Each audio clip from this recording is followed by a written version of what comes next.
Hello everyone, I am Alejandro Álvarez, and with me are Matthew Brako and Carla López. Together we form the Invicta team. Welcome to the presentation of the innovation project Neural Network for the Detection of Fire Ants and Other Invasive Species. With these points, we will explain our project. As I mentioned at the beginning, we are the Invicta team from Valladolid in Spain. Our team name symbolizes a blend of Latin and Chinese cultures. Mai comes from Mai, that means ant in Chinese. Invict is derived from Latin, from the species Solenopsis Invicta, and the last two letters, IA, refer to the acronym for artificial intelligence in Spanish.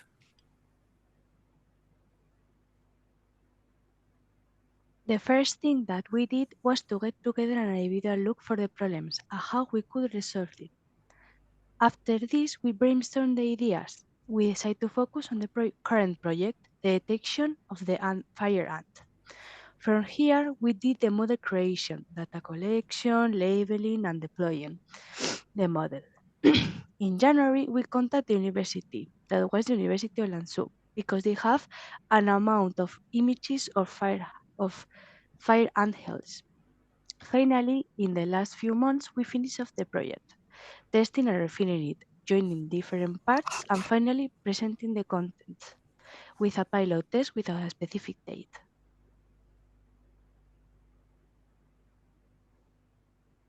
To better understand the meaning of our name, our project can be traced back to research the fire ant, Solenopsis Invicta, and in the intention to detect its spread. For those who are not familiar with it, the fire ant is capable of destroying plants and crops, affecting agricultural production, and in addition, fire ant bites on humans are painful and can cause allergic reactions. They are able to live in cities, causing damage to house, and these ants are so aggressive that they even exterminate native species due to their territorial dominance. Originally from Brazil, but they have now reached nearby cities such as Sicily in Italy, where nearly 80 nest 8 80 nest of these species were recently found. As we said before, fire ants are very aggressive and painful for humans and animals, as we can see in these images. Also, fire ants are harmful for the environment and cities, with their huge anthills and destroying buildings, eating wires, and making holes in walls. Focusing on the technical part of the project, and as we can see in the following graphic, we prepare a dataset using the raw flow application, selecting and categorizing each element. Then we deploy the algorithm on the server using virtual machines with the pre-installed dependencies by creating a Docker image. After this, we open the determined ports so that the end device can start in making requests to the server. This application is based on deep learning techniques, analyze images taken by humans to identify the presence of this pest. Looking to the future, we want to create an intelligent ecosystem of pivots, agricultural tractors, and camera-equipped drones. This device will use their mobility in the fields to capture images and automatically upload them to online platforms such as iNaturalist. This will significantly increase the coverage and frequency of detection of invasive species, optimizing the management and control of this pest.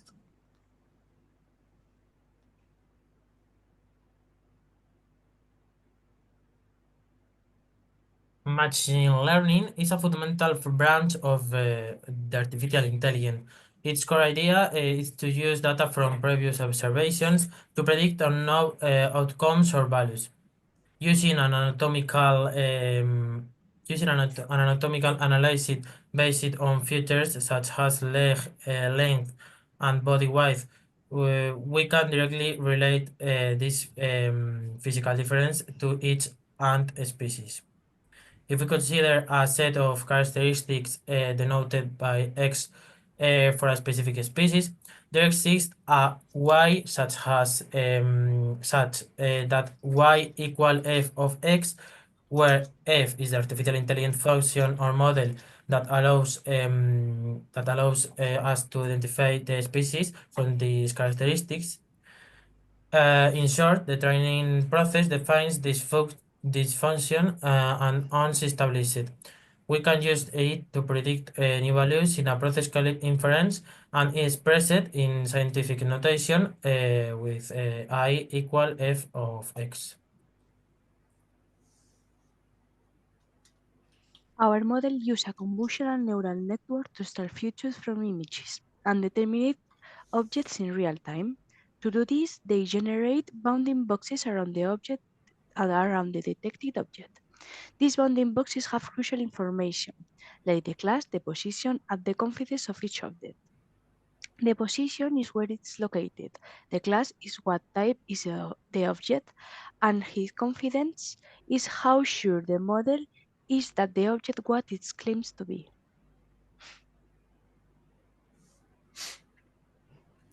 We choose the Yellow 8 convolutional model to train this model with images from internet. For this, we rented an Elastic Cloud service in Huawei Cloud to prepare the Docker images for training. The dependencies needed to build the Docker images including NVIDIA CUDA, Miniconda, and PyTorch. We download them inside the virtual machine and build the images. Once the Docker image is created, we uploaded it to Huawei's container software repository, which it is an alternative to Docker Hub. We deployed the image together with Juniper Notebook by renting a virtual machine equipped with an NVIDIA Tesla V100 card for training the model. The training process took approximately 1 hour, resulting in a trained model for use in our applications. The dataset used for training consists of 5 different classes: fire ants, fire ant nests, Gardner ants, Morito ants, among others. With the algorithm trained, we developed and configured a web interface and an API that we deployed along with the algorithm training in another Docker container, which runs on both graphics cards and processors. The web interface was developed using the Python-based framework named Streamlit, and the API was developed using Fast API. These tools would act as our frontend and our backend. These are some of our performance graphs. The first graph, titled Segmentation Loss During Training, shows you how well the model learns to identify important parts of the image. Think of it as the model making mistakes at first and then getting better over time. The lower the lines, the lower the line on the graph, the fewer mistakes the model is making.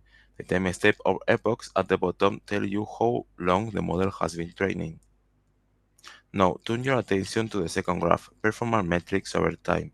This graph shows you how accurate the model is at actually finding invasive pests. It uses a score called MAP50B. The higher the score, the better the model is at doing its job. As you can see, the line on the graph is rising over time, meaning that the model is getting more accurate as it learns. These results demonstrate the rigor and efficiency with which our custom Yellowbait model has been trained. Finally, when the images are uploaded to the platform, our software processes it using a trained model. Our application can detect images and videos in real time and shows how many objects it detected at their position.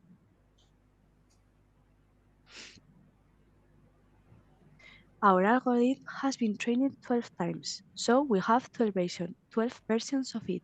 The trainment can be made in different ways. One way is the YOLO V8 Nano, that is YOLO V8N, occupies less megabytes, but makes poor results.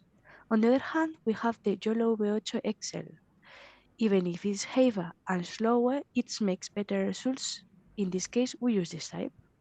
We can see in the first dataset we use 500 epochs. This indicates that in this training the algorithm has been 5 times each image, has read 500 times each image on the dataset. We can notice that in the second dataset the number of confidence is lower. Therefore, we have more images, the number of epochs was lower.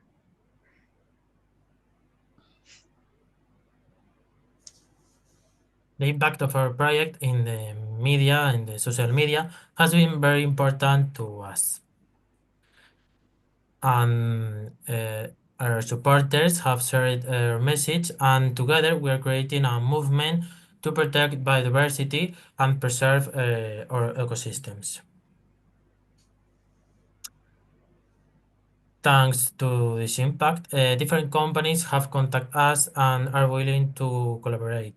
We have also received the support and help from distinguished national and international institutions. We hope you enjoyed this presentation as much as we did the project. You can find more information about project on our official website and by searching MyVictia on social media. This is MyVictia, where science and technology meet to preserve biodiversity around the world. If you have any question, please contact us with our social media or emails. Thank you for Goodbye. attending to this presentation. Bye. Bye. Bye.